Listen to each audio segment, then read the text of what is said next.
Dahil malayo yung bahay at saka dito sa pinagtanman ni mama ng kamote niya ay nagbaon kami ng lunch nila. So ayan sila.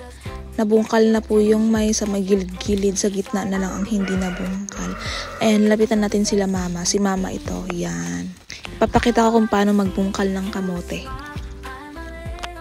Ayan, hanapin mo lang siya malapit sa may puon niya.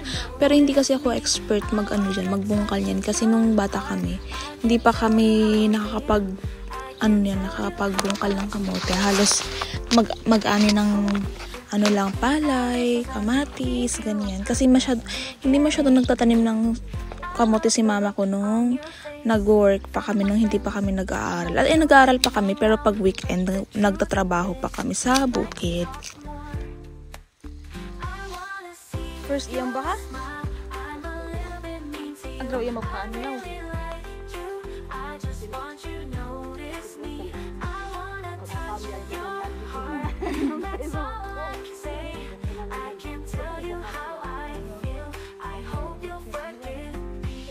Yan, di daw ulo mo ng pants.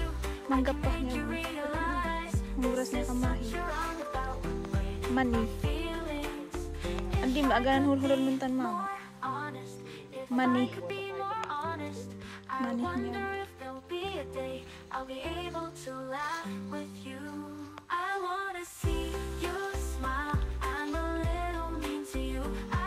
So, ayan. Yung pinag-uusapan namin doon kanina, sinasabi ni mama ko doon sa kasama niya na hindi ako ganun ka-expert magbungkal ng kamote. Kasi nung time na nag-work pa kami sa bukid, pag weekend ay hindi masyado nagtatanim si mama ko ng kamote.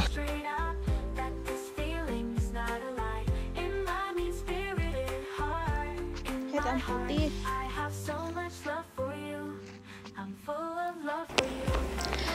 Sa sa paghuhugas at sa pagpapak, doon ako marunong.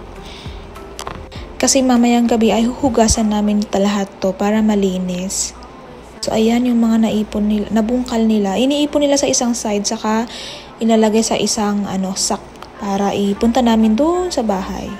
So habang pinapanood ko sila mama, ang dami kong na-realize, ang dami kong nasabi na oo nga, tama nga si mama at papa noon na gusto nila mag-aaral kami. Kapag weekend, isasama kami sa bukid para maranasan daw namin na kung gaano kahirap magtrabaho sa bukid. Kaya gusto nilang mag-aral kami para hindi daw namin maranasan yung naranasan nila. At grabe din yung pagdisiplina ng mama at papa namin sa amin.